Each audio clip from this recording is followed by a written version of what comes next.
Halo semua, selamat berjumpa kembali di dalam pembelajaran ICT. Pada hari ini, kita akan belajar satu metode super yang dapat membantu kalian untuk menulis hasil penelitian kalian atau membantu kalian untuk membagikan informasi kepada orang lain. Tentunya, hasil tulisan dari penelitian kita atau informasi yang mau kita bagikan kepada orang lain haruslah sebuah tulisan atau informasi yang berkualitas dan yang kredibel. Kalau saya menyebutkan kata kredibel, kalian seharusnya sudah bisa mengerti ya, bahwa kredibel itu artinya terpercaya. Itu berarti tulisan dan informasi yang akan kita berikan kepada orang lain itu merupakan tulisan atau informasi yang bisa dipertanggungjawabkan kebenarannya. Nah, bagaimana caranya kita melakukan itu? Kita akan melakukan itu dengan menerapkan sebuah metode yang super yang namanya adalah Super Tree. Super Tree ini adalah 3 cara super dalam kita menulis hasil penelitian yang kita lakukan. Jadi ingat ya, ada 3 cara super dalam kita menulis hasil penelitian kita. Nah, pada hari ini tujuan dari pembelajaran kita adalah satu, yaitu bahwa kalian dapat merencanakan penelitian atau observasi yang nanti akan kalian lakukan. Yang kedua, kalian mampu untuk menuangkan hasil penelitian tersebut atau hasil observasi tersebut dalam bentuk sebuah tulisan yang bebas dari plagiarisme. Nah, mengapa ini penting? Mengapa kita perlu menerapkan metode Super Tree tadi? Yang pertama, supaya kalian bisa meminimalisasi informasi yang tidak benar. Yang kedua, supaya kalian bisa memilah-milah informasi mana yang kalian perlukan untuk penelitian kalian atau untuk observasi kalian.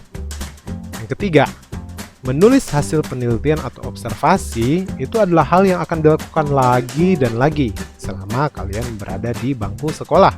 Bahkan saat kalian lanjut kuliah pun, kalian akan tetap melakukan hal ini. Nah, yang berikutnya, latihan menulis dan menjelaskan sesuatu dengan kata-kata sendiri itu perlu kalian lakukan untuk menghindari plagiarisme tadi. Dan yang terakhir, belajar tentang Super Tree ini, metode Super Tree ini adalah sebagai bentuk kita untuk menghargai diri kita dan juga orang lain. Oke, seperti namanya Super Tree, berarti dia punya 3 cara ya, atau 3 tahap di dalam Super Tree ini. Nah, 3 cara ini apa? Yang pertama ada plan, yang kedua ada do, dan yang ketiga ada review. Nanti kita akan mempelajari satu persatu tahapan-tahapan dari Super Tree ini ya. Oke, kita masuk ke bagian tahapan yang pertama atau ke langkah yang pertama dari metode Super Tree ini, yaitu plan. Nah, di dalam tahap plan ini atau tahap merencanakan ada beberapa hal yang harus kita lakukan. Intinya kita perlu mempertanyakan atau kita perlu bertanya beberapa hal yang nanti kita perlu tanyakan pada tahap plan ini adalah, yang pertama, apa yang seharusnya saya lakukan? Jadi di dalam pertanyaan ini kalian berusaha untuk memahami apa yang diinginkan oleh guru yang memberikan tugas. Jadi kalian berusaha memahami tugasnya apa sih, seperti itu. Boleh dibilang atau boleh dikatakan bahwa di dalam pertanyaan ini kalian berusaha untuk mendefinisikan atau kalian berusaha untuk benar-benar bisa mengerti tugas apa yang perlu nanti kalian lakukan. Kemudian yang kedua, seperti apa hasil dari pekerjaan saya? Kalian harus bisa membayangkan hasil pekerjaan saya itu seperti apa sehingga kalian nanti bisa memilih ekspektasi yang nanti bisa kalian laksanakan. Jadi, kalau di dalam proyek-proyek formatif atau proyek summatif kita, itu biasanya ada rubrik yang diberikan. Ada rubrik yang levelnya itu excellent, ada rubrik yang levelnya itu above the standard, ada rubrik yang levelnya itu adalah meet the standard. Nah, kalian perlu memilih ekspektasi apa yang kalian harapkan dari hasil pekerjaan kalian.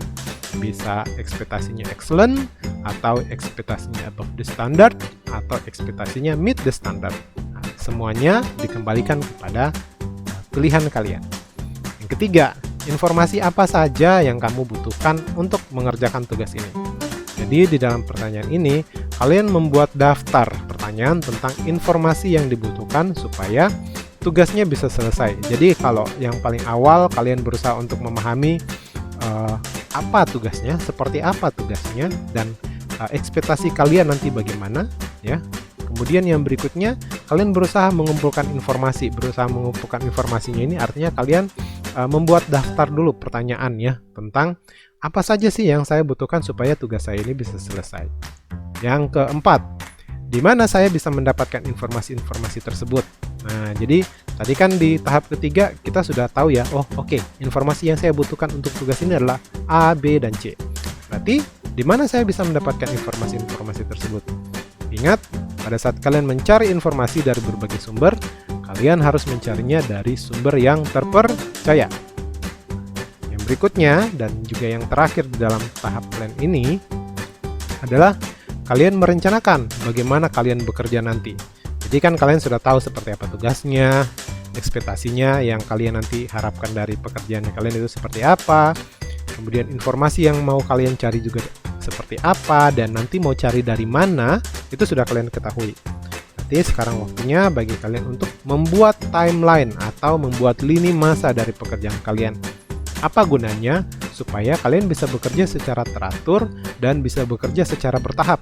Tidak semuanya dikerjakan dalam satu hari sehingga jadinya membebani, tapi dikerjakan per waktu-waktu tertentu sampai kepada waktu due date-nya, begitu ya, sehingga pas due date-nya sudah siap untuk bisa dikumpulkan tugas. Yang berikut adalah tahap do. Tahap do ini merupakan tahap yang kedua dari 3 cara super kita di dalam kita menulis hasil penelitian atau observasi kita, atau pada saat kita mau membagikan informasi kepada orang lain. Di dalam tahap do ini ada beberapa hal yang akan kita lakukan. Yang pertama, yaitu mendapatkan dan menyusun seluruh informasi yang sudah kita dapatkan tadi dari tahap plan ya, kemudian kita susun dalam bentuk paragraf. Yang kedua, berusaha untuk memahami informasi yang ada di setiap kalimat. Ini penting ya, kenapa? Karena pada tahap plan tadi kita hanya copy kemudian kita paste.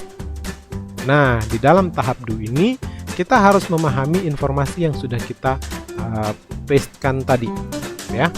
Gunanya adalah supaya kita bisa mengubah informasi tersebut ke dalam kata-kata kita sendiri. Jadi sebelum kita bisa mengubah informasi tersebut menjadi kata-kata kita perlu mengerti dulu informasinya apa. Yang keempat, di dalam tahap do ini kita bukan hanya sekedar menaruh informasinya, tetapi kita juga perlu menaruh sumber informasi itu pada bagian referensi. Bahkan bukan hanya menaruh sumber informasi pada bagian referensi saja, kita pun perlu membuat sitasi di akhir dari setiap kalimat atau paragraf yang kita parafrase.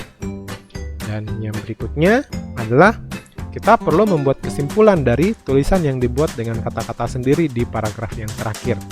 Jadi kalau ada informasi yang kita sudah buat ke dalam paragraf kita ya, jadi kalau ada informasi yang kita buat menjadi kata-kata kita sendiri, dari informasi-informasi tersebut kemudian kita akan membuat kesimpulan, yang kesimpulannya ini akan kita taruh di paragraf terakhir. Yang paling terakhir dari tahap do adalah kita melengkapi hasil tulisan kita atau informasi kita itu dengan gambar atau dengan grafik atau dengan diagram atau tabel ya, sebagai pelengkap informasi. Hal ini untuk memberikan penekanan bahwa informasi yang kita berikan ini valid, informasi yang kita berikan ini bisa dipertanggungjawabkan secara data ya. Jadi kita perlu menaruh semuanya ini. Untuk gambar sendiri, gambar itu ada di situ supaya pembaca yang membaca hasil tulisan kita, dia bisa lebih menangkap atau memvisualisasikan apa yang sedang kita bicarakan di dalam tulisan kita. Nah, tahap yang terakhir setelah kita melakukan plan dan do, kita akan melakukan review atau kita akan mengecek kembali hasil pekerjaannya kita. Dalam review ini ada 5 hal yang nanti akan kita lakukan. Yang pertama, nanti kita perlu cek tugas kita sudah selesai atau belum ya.